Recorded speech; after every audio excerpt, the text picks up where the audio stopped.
So as long as it's fair, as long as it's voluntary, inequality is fine. Inequality is great. We want those who succeed to be more rewarded than those who destroy value. But in the sense of our current environment, we have really sinister inequality. If everybody, if the water's flowing and everyone is benefiting, right? Everyone's cup is filled. People are happy, right? They have better things to do than to line up outside of someone's house and threaten to chop their head off. I don't think we should be setting up guillotines anywhere, and that's why I love Bitcoin. It's the peaceful revolution, right?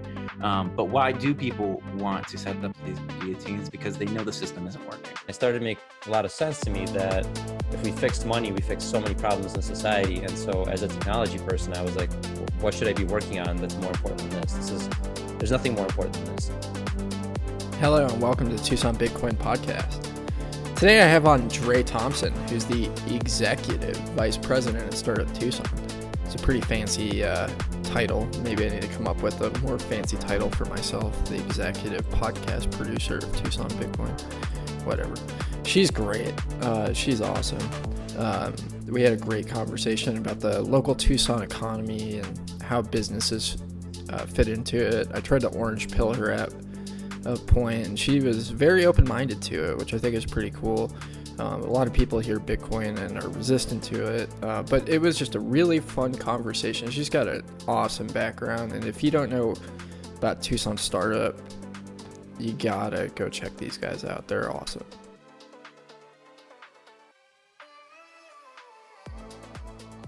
And we're recording. Welcome to the podcast, Dre.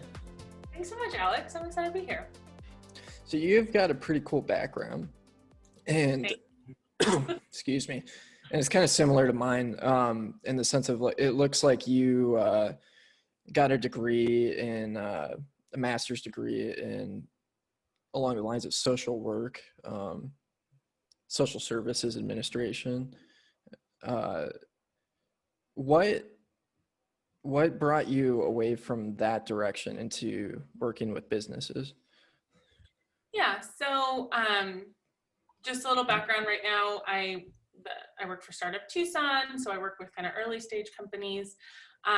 So my initial background is very research focused, so really looking at the ways that we can build programs that can effectively transform communities, and really looking at kind of big, hairy social problems, and how can we, with good science and good data, start to sort of dismantle them. So one of my major focus area was gang violence in Chicago.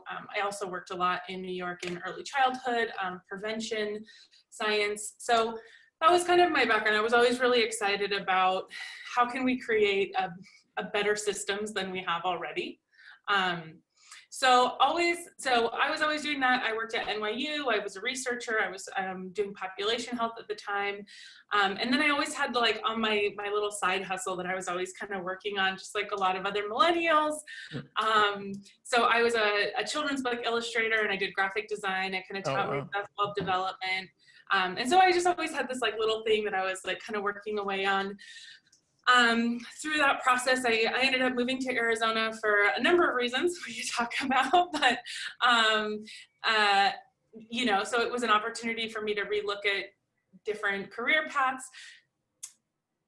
Prevention science wasn't a big thing in Arizona at the time. It's getting a little better now. So I started helping companies evaluate the impact of their work. So I worked with nonprofits to help them measure through data and research, were they actually accomplishing what they set out to do, which really helped me start doing strategic planning for companies and really understand that organizational development of companies and nonprofits. So I really geeked out on that. I thought that was really fun. And then I was, always kind of picking away on my little business. And then I ended up starting to bring a lot more contracts in, and I had a really hard time figuring out the system to start my business. And I made a ton of mistakes in terms of how I was registering for my taxes. And it was a really complicated thing. So I got interested. I was like, oh, how do people figure this out? What supports are there for folks that are trying to start these businesses? And so that kind of brought me to Startup Tucson. I thought it was a really cool community. Tucson is one of those cities that is just always on that kind of cusp of growth, and we're seeing a ton of growth right now. So I thought, wow, this is a really interesting and exciting time to be in Tucson. And my hope working at Startup Tucson is, again, kind of bringing some of that research knowledge and organizational development knowledge, a little bit of my creatives hustle. I still help startups with that. And kind of like my biggest question is like, how can we think about startup communities in different ways than it's done before? We've seen a lot of startup communities have sort of had pros and cons in cities like San Francisco and Austin and Seattle. And like that one part of me that's very like questions driven is like, can we do it different? Is there a third way? Can you have like strong growth, but also retain a lot of local support and a lot of cohesion and not have a lot of displacement? So that's kind of bringing together all these sort of like backgrounds that I had. So it's been an exciting and kind of twisty journey. That's cool. Yeah. You mentioned prevention science. What is that? Okay, so prevention science is a very interesting form of social studies and social sciences that basically it's complicated because you have to measure, did your impact prevent something from happening? So because there was this program, did it prevent people from engaging in gang violence? So it's a very interesting, it has like part philosophy, part social studies, part data science, and a program evaluation too. So it's kind of a little tiny niche thing, but it's really applied in when you're thinking about how can societies invest in stopping problems from happening, because it's obviously much more expensive to heal someone than prevent them from getting sick, if you know what I mean. Sure. Yeah. Thanks for explaining that. I think we're all realizing that with like COVID and everything. We're like, prevention is less expensive and difficult for folks. So that's kind of the analogy. Yeah, it seems like that's a point of, that's a major challenge in Tucson specifically with, our schools doing really poorly and there just being a lot of poverty. How do small businesses fit into that prevention science? Yeah, I think about this in terms of kind of, it's like, where do we invest as a society, right? And if you look at kind of our economic development trends as nationally over the last few years, we've been pushing a lot towards kind of conglomerations and these sort of like big macro businesses. A lot of cities want to invest in like capturing that Amazon, want to capture these big businesses. And so really what I'm trying to do when we're thinking about economic development that's right sized for Tucson and for a lot of communities is actually a little bit more bottom up. And we know that small businesses are a major producer of jobs. So when we're looking specifically where we are in this moment, our financial system isn't as broken as it was in like 2008 with like this major underlying thing currently at this very moment, right? Mostly it's just people need jobs. And so what we're really looking for like right now is a perfect time to invest as a society in helping small businesses, helping startups that create 2/3 of new jobs, are responsible for 47% of jobs overall.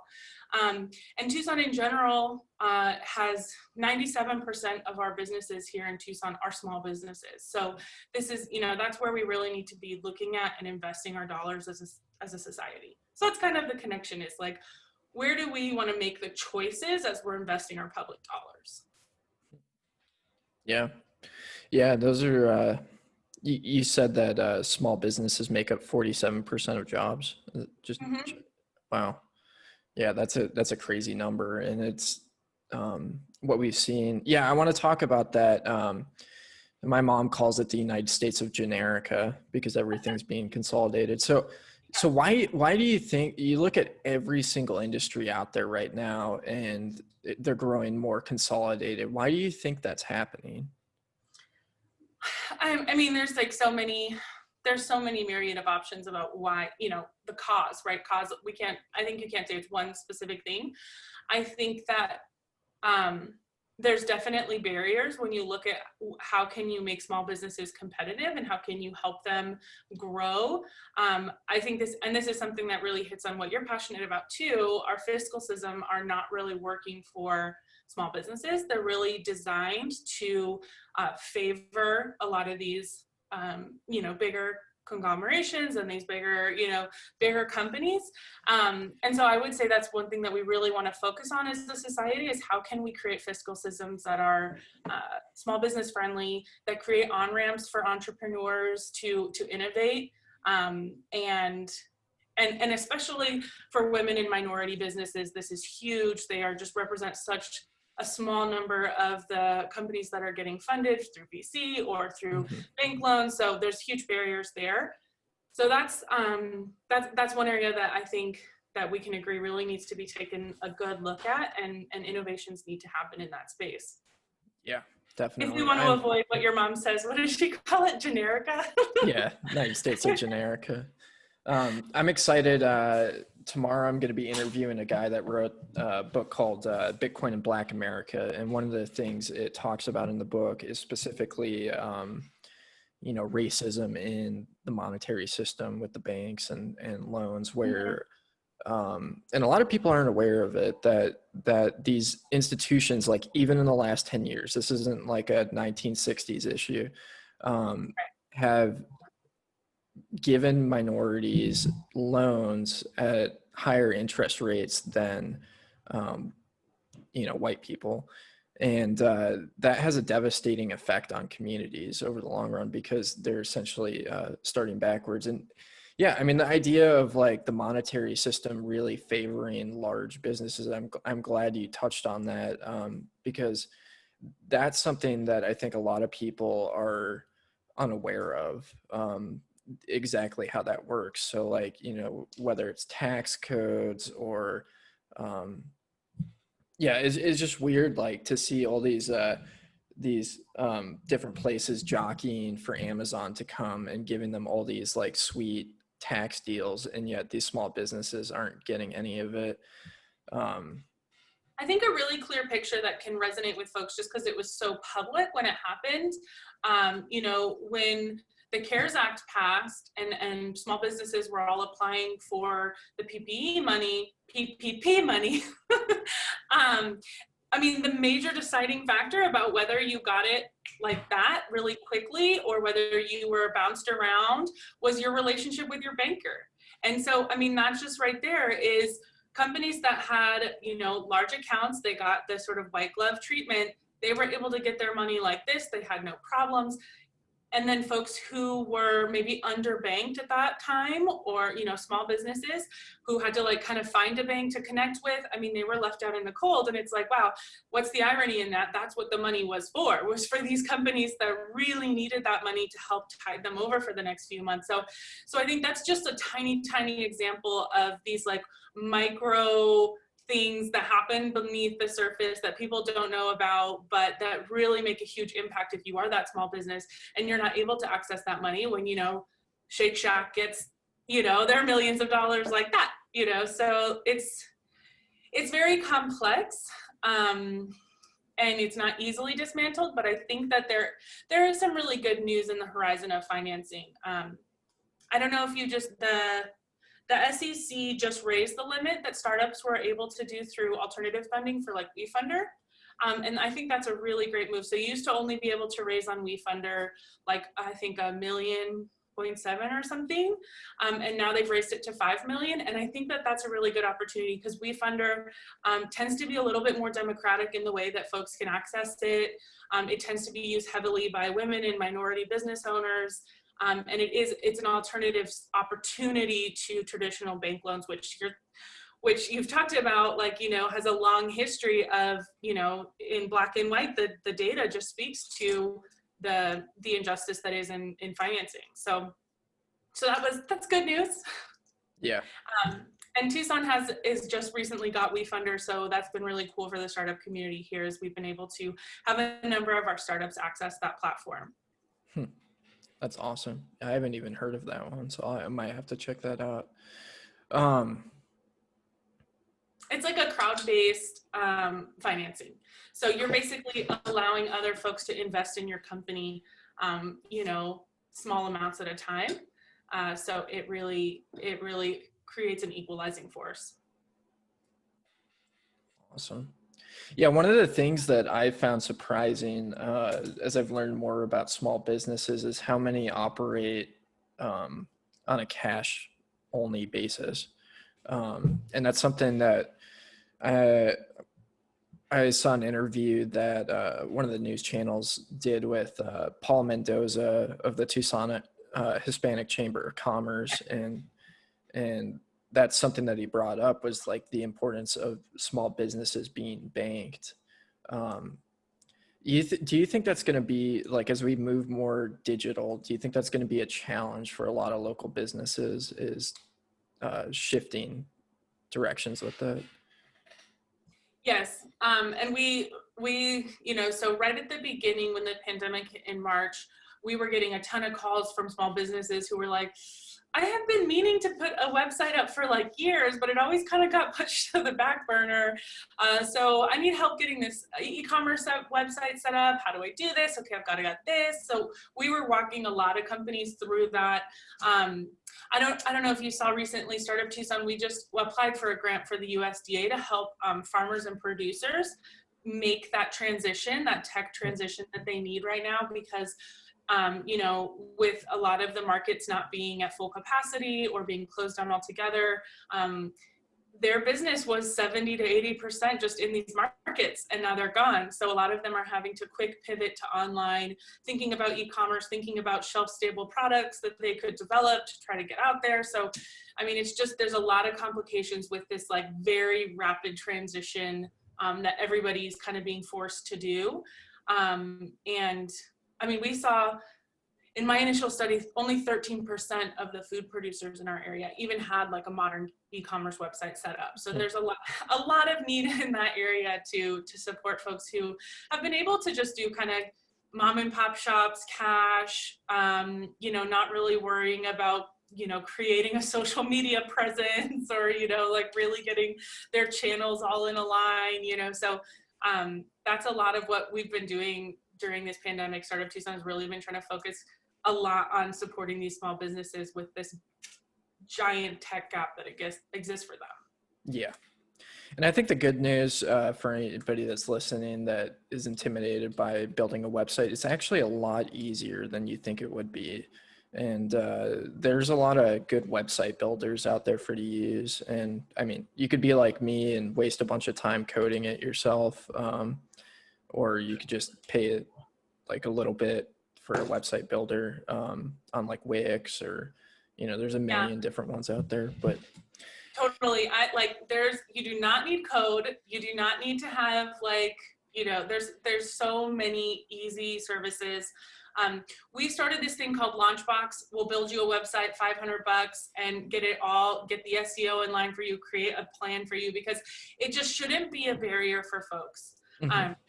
For this grant, I was going to teach all these farmers how to build their websites, and they were like, no, I don't care how easy it is. I don't want to build it. So we're like, okay, fine. We'll just build it for you. Because that should not be a barrier. If you can make a PowerPoint, if you can make a Word document, you could make a website now. I mean, that's how the technology has evolved. So, yeah. So definitely agree with you on that. And for those older generations, that's what your kids are for. Correct. They can build a website pretty easily, or throw up a Facebook page or something like that. Yes. My high schoolers, even my fifth grader could probably build you a website. It's super, super simple. Yeah.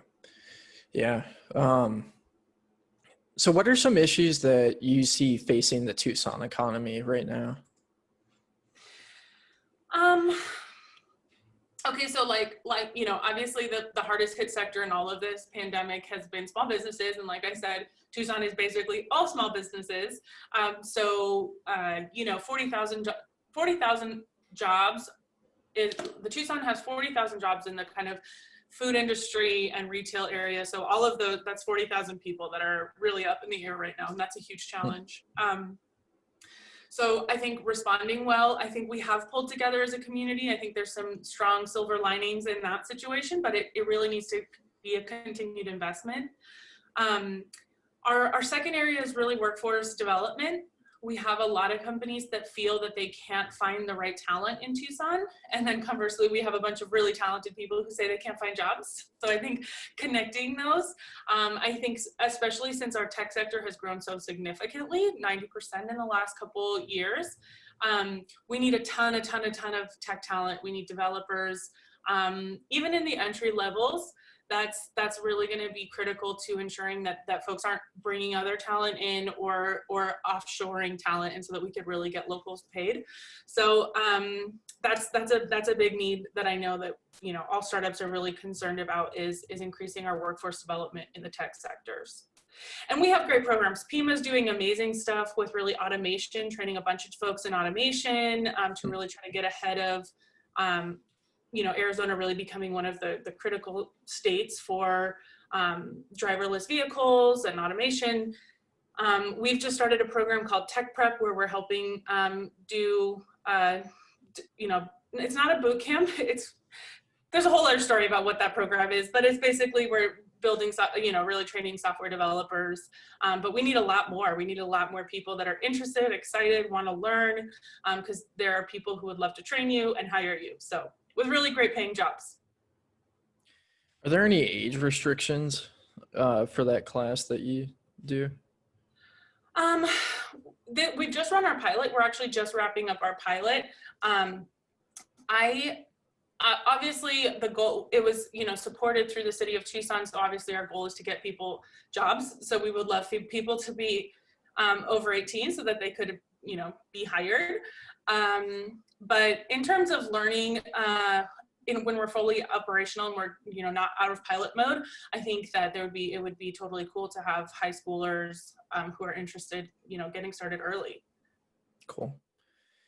Yeah, because that's one of the things that I think is really cool about the shift that we're seeing towards tech is it's such a new frontier.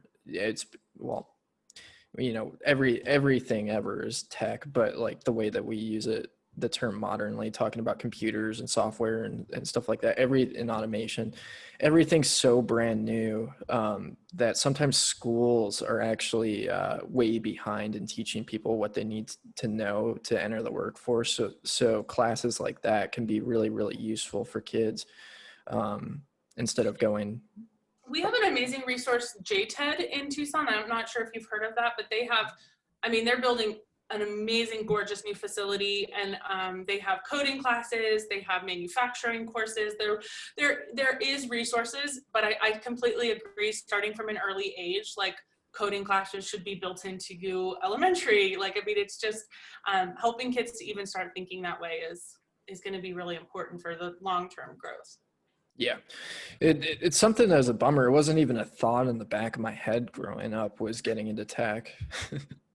I thought it was just for like super nerds that built computers or whatever, but it really is one of the coolest and most fascinating things that anybody can get into. And so you talked about, go ahead. Well, there's the Tucson, I think it's called Tucson Gaming Club. There's a gaming community here in town that's actually really, really cool. And they have some sort of game jams. And they have one that's a little bit more open to all ages, and you can actually go to weekend and build games. And I feel like the entry for games is going to be really good for a lot of folks because they're already passionate about games and then being able to build your own. So hopefully there are like little inroads because getting kids thinking early, it's a great career path. Starting salaries are super high. It's just, you have to just kind of you're trying to figure out ways to make it exciting so folks do think of it as an opportunity. Absolutely. And Pima does some good courses that are, you can get an associate's degree in some computer related thing and get started out with a pretty good salary for not a whole lot of money. Because I'm in school right now at the University of Arizona, and it's just seeming like a worse and worse decision every day because of the amount of money that it takes to do that versus just going and getting an associate's degree and making a good amount of money right away. But so you said tech has grown 90% in Tucson. What type of tech companies are we seeing growing around here? So kind of so Tucson's unicorn company is Too Simple. So they're an auto self-driver. Can't think of the word. Self-driving like freight trucks for large scale transportation. So Too Simple is here, which is really exciting. Caterpillar, obviously, they relocated their headquarters here. The Swedish tech company Hexagon located their headquarters to Tucson, their mining headquarters. So those are three really big companies. IBM obviously has been a long-standing tech company in Tucson. And then what they're doing at the tech parks right now is just so killer. So they're building, we're gonna have 4 new incubators up and running all over the city. And they're really working with a lot of international startups that they're bringing here. I mean, they're doing really incredible work at the UACI, University of Arizona Center for Innovation, and the tech park. So those are all really exciting. We've just had a number of big wins. There's a big biotech company that just relocated their headquarters here from San Francisco, and they've been really exciting to have here. Even outside of the tech sector, we just had Wow Studios. They're a giant fashion brand out of Seattle, just relocated their headquarters to Tucson. So like I said, it's just a really exciting time to be here because there's so much growth and all of these companies are desperately hiring. So that's where I really identified making sure that we have a workforce to retain them is going to be critical. Yeah, no kidding. So yeah, I mean, that sounds like pretty big change for the Tucson economy. One of the big issues I have with the Tucson economy is the extent of wealth inequality that we see. I'm a pretty staunch capitalist, but I care a lot about wealth inequality in my community because it's just awful to watch, and we see like a really unfair monetary system. Do you think that that's going to be an ongoing issue, even with all this growth that we're seeing? Yeah, absolutely. And I think, it's interesting. I would say that I'm a super progressive person, but at the same time, I really want to create opportunities for business people. So people put that as a more of a conservative issue. And so this kind of just all bubbled over recently. There was a big to-do about some incentive programs that downtown was doing to help try to incentivize some growth downtown. But was interesting when folks were having conversations about why they were so against this, it wasn't just about that. It wasn't just about the downtown. It wasn't just about the growth or this one particular initiative. It was kind of these like decades of built up anger about how we've really, as a city, sort of put growth over community. We've marginalized, we have a fairly segregated city, and I think that all of those issues really do need to be confronted head on. Otherwise, they're going to continue to be this conflict where, Tucson does have this reputation in the rest of the state, but elsewhere, of just kind of not being able to move forward because we're so at odds with ourselves. And there's this huge if you talk to Phoenicians, they're like, you guys are anti-growth down there. But I really do think that like where we can come together is this idea of smart growth, and that's kind of where I started off, is like, how can we re-envision how we're thinking about economic development and growth? Like, I really don't want to see what happened in the 70s where we just bulldozed these like beautiful barrio neighborhoods to put the TCC, which is fine. I don't know if it's totally realized our convention center has totally paid off for us in all ways that we hoped. But that came up all the time. It's like my grandmother's home was bulldozed for this. Nobody's responsible. Like nobody's taking responsibility for the choices we've made. Like there's so much heat around the issue. And that was really interesting to watch unfold. And just like you, it made me think like this needs to be, more focus needs to be put on this, because otherwise it's going to continue to be an us versus them, as opposed to creating a unified vision of what Tucson could look like, what smart growth looks like. So I totally agree with you. Yeah. Yeah. I mean, that's a big reason why I'm such a advocate for, or I would even say evangelist for Bitcoin, because it's pretty wild just watching people's wealth get sucked out of them from inflation.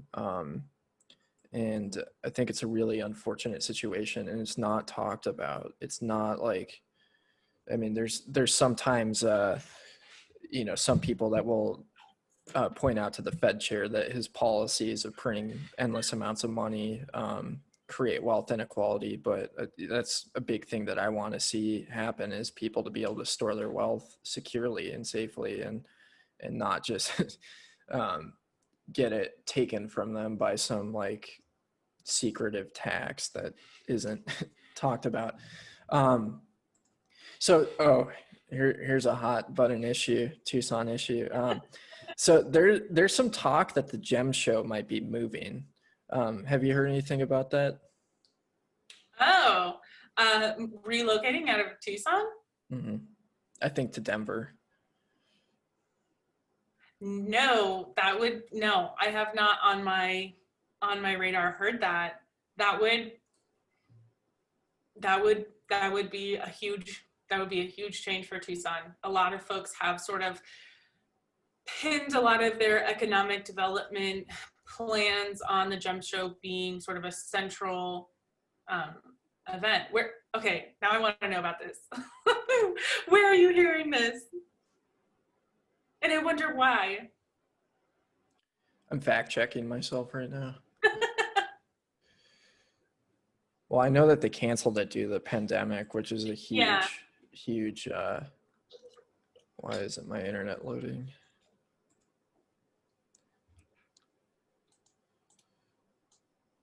Yeah, it's very interesting. Like the Tucson Festival of Books, the Gem Show. I mean, these are these like huge events that Tucson really relies on to bring outside money in.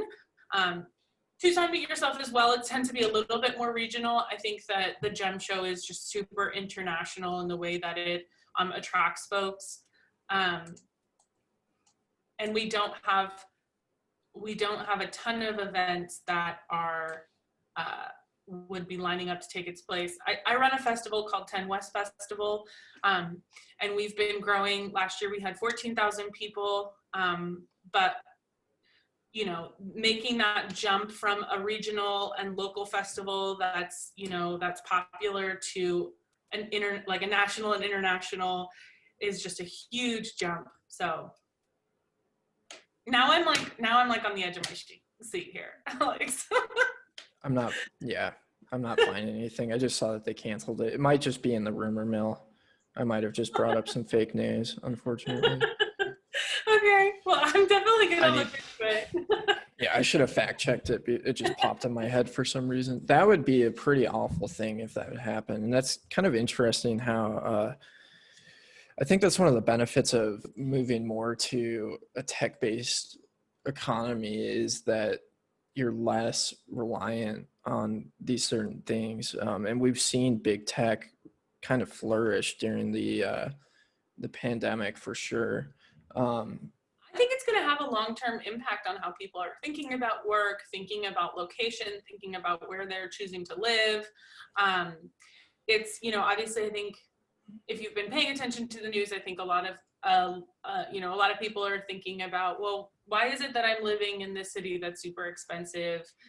If I'm going to be working from home, and now it looks like I could be working from home for a long time, let me try to find another city that I can get a little bit of quality of life. I can get a better investment, a little bit, my dollar stretches a little further.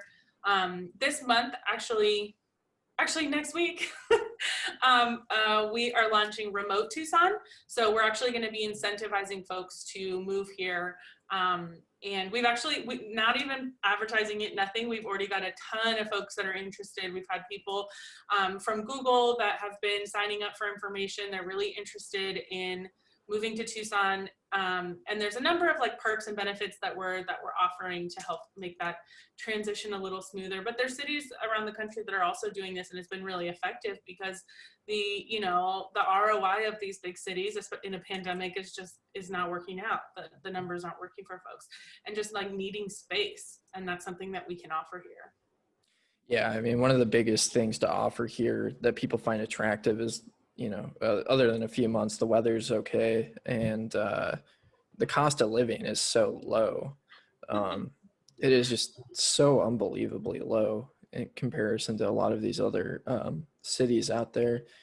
I remember when I was moving here from Brooklyn, and I was like looking up what I could get for my studio apartment. It was like $2,100 in Brooklyn, and I was like, oh my gosh, I could get like a 5-bedroom house and a pool. This is crazy. So it was like, and honestly, I was making more, but I wasn't making like so much more. So we are definitely spoiled in Tucson, that we can get really nice affordable housing. I know Tucsoners don't feel that it's affordable, but in the general scope of things, it is considered affordable housing. And you can have a very comfortable lifestyle. I never thought like I'd be able to purchase a house. I was able to do that, start paying down student loans, just all the things that are pressuring young people right now. Living in cities, is making that really complicated to actually get ahead in your life. And like what you're talking about, like build wealth, like you just can't build wealth in a big city as a young person. If you have student loans, like all of your money is just out the door. Yeah. I mean, inflation, I think part of the reason why people feel like or don't really realize the cost of living in Tucson is inflation is still present here. Housing's always consistently getting more expensive, healthcare, education, everything pretty much. And salaries haven't kept up. I mean, recently the economic dashboard, salaries have gone up a little bit, but you do have a significant issue where, offering someone with 10 years experience and a master's degree, $33,000 is just, you can't do that. Like that's just not what, that is not keeping up with the rate that folks need to pay, especially if you layer on student loans, which is a major expense for folks month to month. And it doesn't matter where you go, that follows you. Yeah, student loans are an absolute killer. I mean, it's pretty wild there was so much pressure put on me by my community and family to go to school, and I refused to do it for a very long time because I was like, I'm not just doing something because I'm supposed to, I want it. I need to want to do it. And I think something I had going for me is hating school. But there's so many 18-year-old kids, 17, 18-year-old kids that just go to school and getting these insane amounts of debt and don't know what they're doing and get degrees like sociology degrees or whatever that, or psychology is the one I see commonly, where people will be working entry-level jobs with 5-6 figures of student loan debt. And it's just crazy to me. I had really hoped like I was going to be the last. So I graduated from undergraduate in 2008, and like that was so traumatizing for me. I was like, okay, I graduated with my cute little like private school history degree, and I'm going to move to New York City and it'll be fine. And then it was just like not fine. And like the stories of everybody that was in that cohort of classes, I had hoped that it was like everyone's eyes had been opened, because like you, I mean, it was just like, just go get a liberal arts degree, it's fine. And I worked really hard in school, so I tried to go to the like fanciest school I could, and the numbers just like don't work out that way. So I had hoped that I would have been the last generation to do it, but no, it's still happening. But people are looking at alternative, people are realizing that you've really got to make the numbers work out for if that's really what you're going to do. Education is obviously awesome, and it and it does over the lifetime you tend to have more wealth over your lifetime if you do graduate. But just again, like similar to we were talking about finance, there has to be lots of viable opportunities and alternatives to give people tons of choice, rather than like, this is the one path to go on. And I'm feeling that way right now. I feel like there's a lot of folks that are graduating in 2020 and folks that graduated in 2008. I've actually had a lot of younger people be like, okay, well, you know, what's that like? What should I do? How do I do this? Because I think there's something really stressful about entering, you know, the worst job market ever, I thought, until this one came up. So I feel really bad for young people who are trying to like start carving their way, and that will impact their economics for the rest of their life. Like people who graduated in 2008, 2009, 2010, they were put on an economic path that is lower than the year right before them. So these have long-term consequences for people. Mm-hmm. Yeah, that's, I am super, I'm a big advocate for learning and educating. I think that's super important, to always be reading something, to always be talking with smart people, to be asking questions, to be stepping outside of your little echo chamber, to hear differing opinions. I've been going and listening. I've been gritting my teeth, but I've been trying to understand modern monetary theory, and it's just like makes my head spin at just how preposterous a lot of it seems. But you know, I it's important to like let my personal opinions go. And that's something that I really like about you guys, is you offer mentorship and consulting to help people. And I think it's a great opportunity for business owners, either already existing or people that are considering to go and get some coaching. But yeah, am I the first Bitcoiner to go through Tucson Startup? There's a couple folks in the community that have gone through in a couple years before, but recently, in recent cohorts, I think it's been you and maybe one other person that have been interested in Bitcoin. Bitcoin for me is like, I would love to learn more. I think maybe I need to do some more education on it too. Because, you know, I've like read the things, and I sort of like, I get the ideas, but then when it comes to like, we were talking, you know, before we started here about this idea of fintech and like how many new technologies and innovations are happening in the finance sector. I continue to think about like, how does Bitcoin feel? Because it always feels like this like rebellion from the status quo. And I'm curious about learning more about how does it fit into the whole ecosystem of other financing tools that people are using? And when will it start to be something, when will the technology catch up to it so that folks can actually be using it more regularly? You were talking about a Tucson startup that actually, you know, helps you make payments with it, and just all those things that could make it actually more utilized for business and individuals. Yeah, I mean, Bitcoin's a big paradigm shift. So we were talking earlier about like farmers struggling to set up websites, and I feel like the normal person, it's kind of a similar situation. You look at Bitcoin, and there's a big disconnect because a lot of people don't have any sort of foundation when it comes to knowing what money is, and Bitcoin is like a whole new money that has never been seen before. It is completely different because one, it is fully digital, which is kind of a relatively new thing. And two, it's not controlled by any sort of central authority. So it's a big, big shift. But yeah, it is going to be interesting to see the shifts over the next couple of years. And I got to warn you, once you get into it, it's kind of a wormhole. It'll suck you away and make you look at the world. How do you feel that the pandemic has impacted folks' perspectives of Bitcoin? Has it increased the interest in it? I think, yeah, it's been crazy. 2020 has been a crazy year for Bitcoin. There's been tons of new people coming into the space. So I did an interview with a guy in Canada that's a a restaurant owner, and he has 3 separate restaurants. So he's a small business, and he decided he wasn't into Bitcoin before 2020, and he decided to put all of his savings, his company's savings, in Bitcoin because he's like, this money printing is just insane. Like, I cannot trust that my cash will be worth anything in the future, because there is a huge precedent for inflation of currencies and destroying wealth and businesses. And then probably like one of the biggest, I mean, that's been probably the biggest shift in 2020 is corporations putting it on their balance sheets, whether it's Square putting a very small portion of their money in, they'll probably increase, or MicroStrategy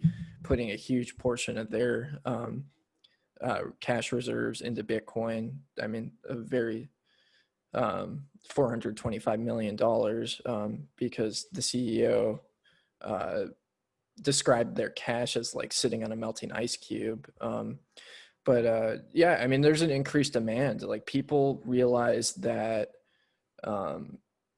the monetary system is broken. It's only being reinforced as we're watching what's happening, where there's like corporate socialism and everybody else is left out to dry. It's just like so blatant. I think people are like looking for ways to opt out. And I mean, one of the biggest things is like people are looking for places where they can store their value, and there's so much uncertainty. Like, the go-to probably has been real estate. I mean, that's always kind of the go-to.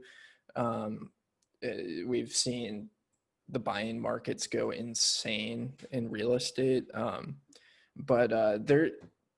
We've also seen gold perform really well in kind of traditional safe havens. But That's what Bitcoin I is, was asking, because I was one of the job that I was able to get when I moved to New York in 2008 was at a like gold refinery, and I was like buying people's gold, and everybody was going crazy. It was like this like Turkish gold refinery.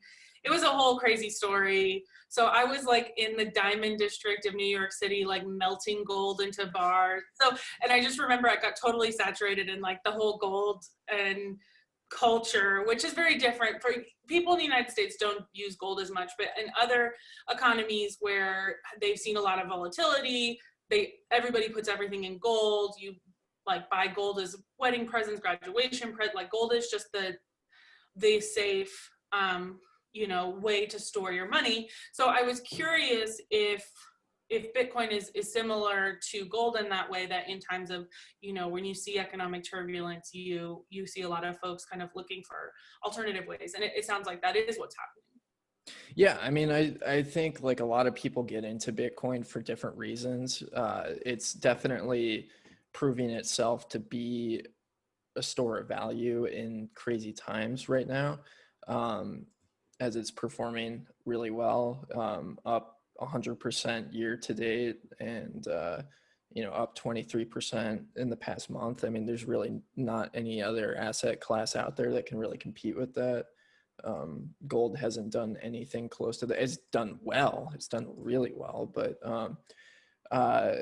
yeah, I mean, one of the biggest things and why I feel Bitcoin specifically is really helpful for a Tucson economy is we have so many migrants here, and cross-border payments is insane.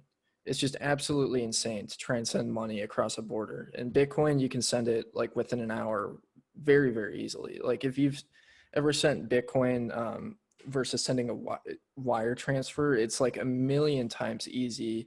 You don't deal with fees. I mean, there's some benefits. Like, there's certain banks in Mexico you can send money to pretty inexpensively.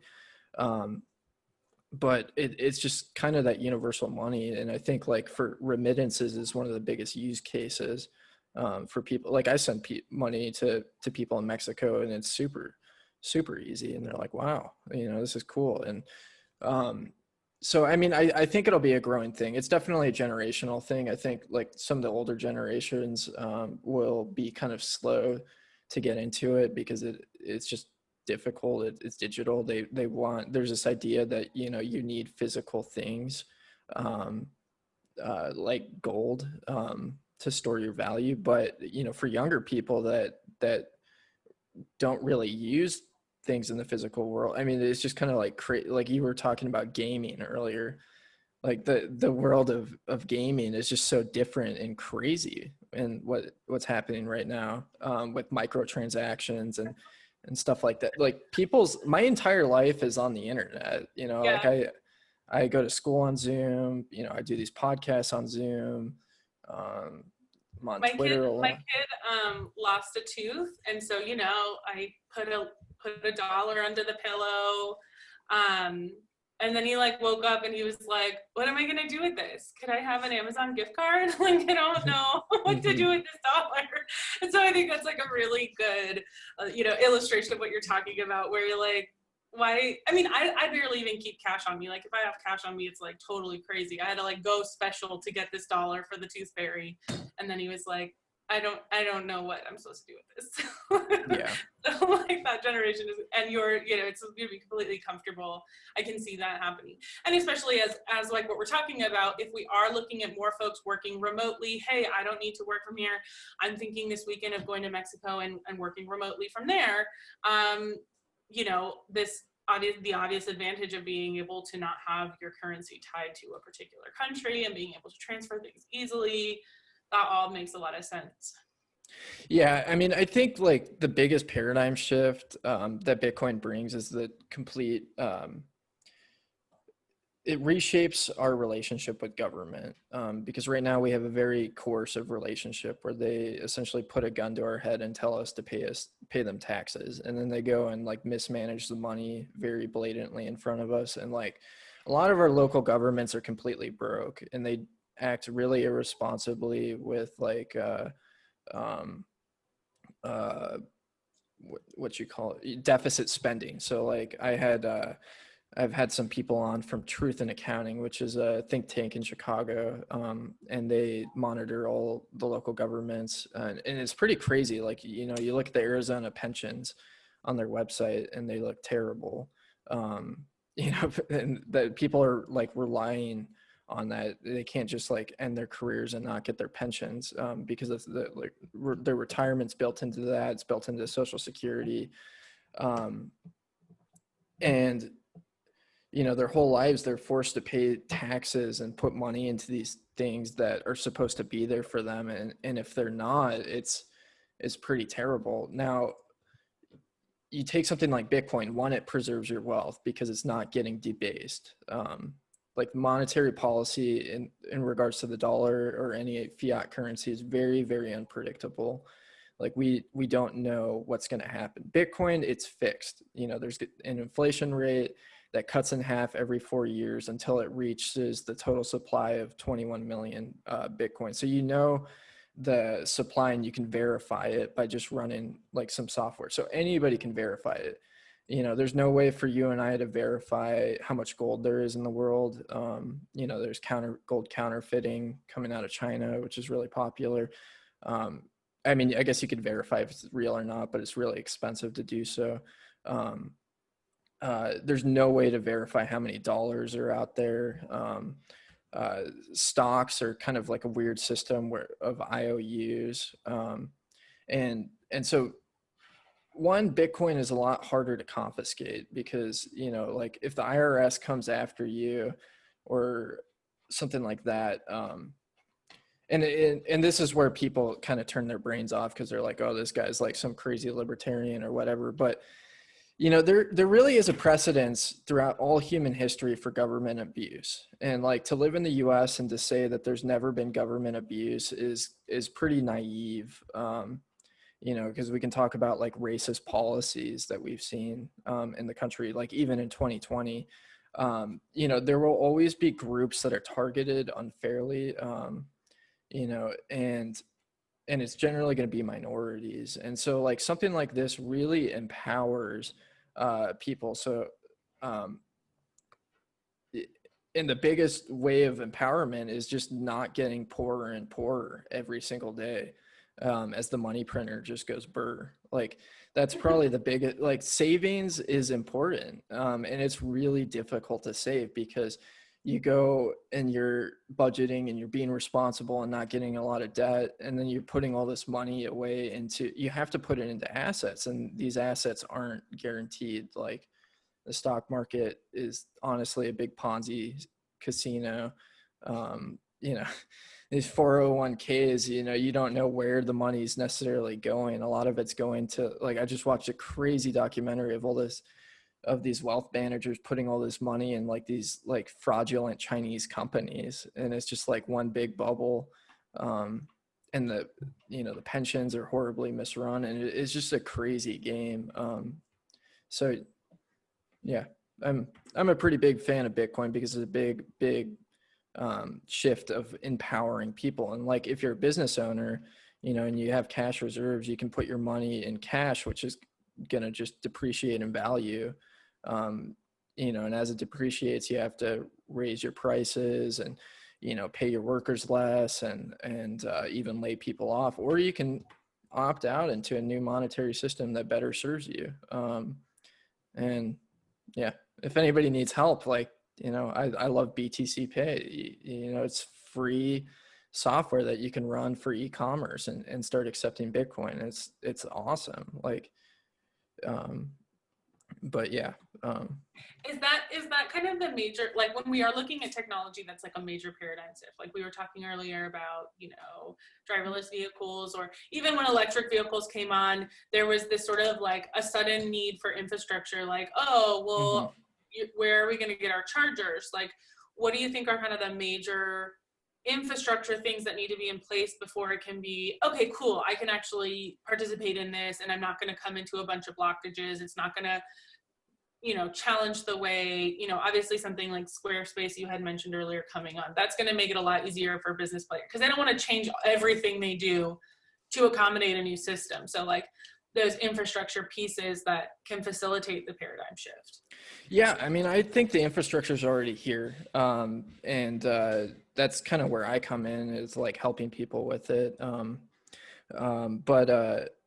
Yeah, I mean, they have the payment processor software. So one of the biggest issues, like I was in a local coffee shop right towards the beginning of the pandemic when they had the shutdowns. And one of the things they talked about was they used a payment processor that was jacking up the rates. So their business is getting demolished, and the payment processors jacking up the rates. There's tons of Bitcoin payment processors out there where you can opt in and get the same exact thing, except accepting a better money. You know, that's little work. I mean, that's one of the biggest things that these payment processors offer, is just convenience. You know, you can track your stuff, or you can go through and do a little bit more work, which you probably would only do if you're as ideological as me, but and use like the open source software and get the same thing. Like it's just as easy to accept Bitcoin as it is to you know, have somebody swipe their card. You know, they just send it via QR code. And I mean, I think one of the biggest benefits right now is like you slap a I accept Bitcoin sticker on the window, and now you have access to a niche community of people that are going to go and try and spend their Bitcoin there just because you accept Bitcoin.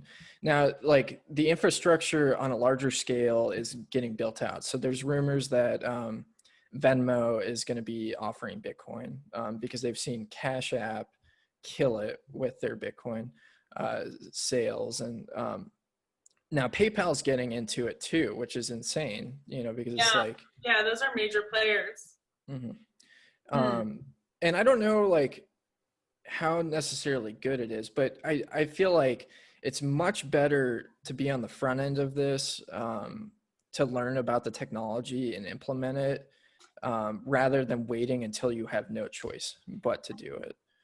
Because like the end game, now we don't know what the timeline looks like, but the end game of our currency is it's going to zero. Like, you know, we've seen this happen countless times, and we're seeing it happen all over the world of like these crazy inflation numbers. Now, a lot of people, like economists, will laugh at that and say, we don't experience inflation. And the reason why they say that is because they don't measure inflation in a way that's meaningful. Like they pick and choose and cherry pick the numbers. Like expanding the monetary supply by 22% in a year, or 7% in a year, will inflate things. Like we've seen it go up. Even if you look at CPI, which I think is a horrible metric, ever since 1971, it's been like on a straight, it's shot straight up. I think that, like, I think a more accurate number, it's really, really, really hard to measure. It's hard to get accurate economic data anywhere because there's so many different factors. But there's a guy that I really like. His name is Ed Butowski, and he came up with this thing called the Chapwood Index. And so he takes 500 goods and create a basket of 500 goods and measures the increase in price every year, and uses it to measure like the increase of cost of living. So like the average increase in cost of living per year in Tucson is like, according to that index, is 8.2%, which is pretty crazy per year. So I think it's really, really important, you know, for individuals to figure out how to address that issue of like, what do you do to preserve your wealth? Because you have to beat 8.2% a year or you're getting poorer and poorer. And then also for business owners to like protect themselves against our horrible monetary policies. Because like, I mean, it's just one savings is good because we never know when some crazy black swan event like COVID's going to come. Like the idea of like constantly overextending. I mean, there's a reason why our economy is in such horrible shape right now, is because this is how the monetary system incentivizes things. Like it's stupid to have cash because it's losing value. So it's much better to, you know, take out more debt because the debt will be cheaper in the future and then you can grow faster. But eventually that cycle comes to an end and you have to pay up. And, you know, this is where I go crazy listening to MMT people, is because they're like, you know, that idea is a myth, you know, that savings is good and that like we have to like budget as governments and, you know, stuff like that. Yeah, Bitcoin is the converse of all of that, of the entire system. It is a savings technology. It's a better form of money. It's peer-to-peer. So like, you know, if you hate the payment processors like I do, you know, I mean, I signed up for one, you know, to accept cash as donations. I was just like, the fees are just insane. Yeah. They're just insane. Yeah, it really is. I mean, that's where you get a lot of small business that are kind of squeezed between a rock and a hard place. There's like, they're basically just on that edge. And that's why something like COVID, like you mentioned, just knocks them out, because they haven't had an opportunity to do a lot of savings because, you know, there's just so many little things that chip away at their ability to create revenue. And then, I mean, from the part of our mind is like, oh, well, you have all these companies and that's all they care about. You know, they have this revenue and so that is like one segment of companies that are, you know, bad actors. But for like we were talking about, the majority in Tucson, 97%, are really just operating on these like razor thin margins. Mm-hmm. And so that's really like that's what I'm passionate about at Startup Tucson, is really reducing the risk that we can. As you mentioned, there's sort of these like existential risks that are in our economy as a whole. But as a business owner, what can you control? What choices can you make to mitigate the risk? Because, you know, starting a business, as you know, is risky, and there's a lot of choices that you have to make, just like that with your payment processing. Like, oh, is there a better way that I can do this? Mm-hmm. Is there a way that I can, you know, make smarter choices from the get-go, so that I'm not getting myself in a situation where I'm overextending myself or spinning up a business that doesn't have customers. You know, these are big things that people have to think about. Yep. So, yeah. Yep. But at the existential level, I mean, it's just so hard because day to day, like all these things are operating and impacting people, individuals and businesses. And they basically like, how can I thrive within that at the mm-hmm. moment? until there is a major paradigm shift. And there will be, trust me. Yeah, 2021 is going to be an interesting year, and I think there's still going to be a lot of continued pain. We can't just print our problems away. But yeah, I mean, you guys are doing good work. Maybe I could help you guys set up the ability to accept Bitcoin. Where are some good places that people can follow your work? Yeah, so we have Facebook, Instagram. We're doing a little bit more on LinkedIn now, trying to. So Startup Tucson, at Startup Tucson on all of those handles. StartupTucson.com. Anyone can reach out to me, Dre at StartupTucson.com. And what we really do as an organization is try to be, as a nonprofit, we're kind of like a hub. So if you come to us and you're like, hey, I'm looking for this, if we can't provide you that, and if that's not what we do, we will find you a partner or community within Tucson where that is a good fit. So so definitely if folks are thinking about starting a business, have a business, are thinking about pivoting a business, an existing business, like absolutely reach out to us and we'll try to get you set on the right path. Yeah, it's awesome. Anybody that's a new is tossing around entrepreneurial ideas, I direct them to you. Oh, thank you so much, Alex. Are you guys on Twitter? No, we have an account. We have such a small staff, and if you have a dead Twitter, it's just like super sad. So we've sort of just pulled ourselves off of that.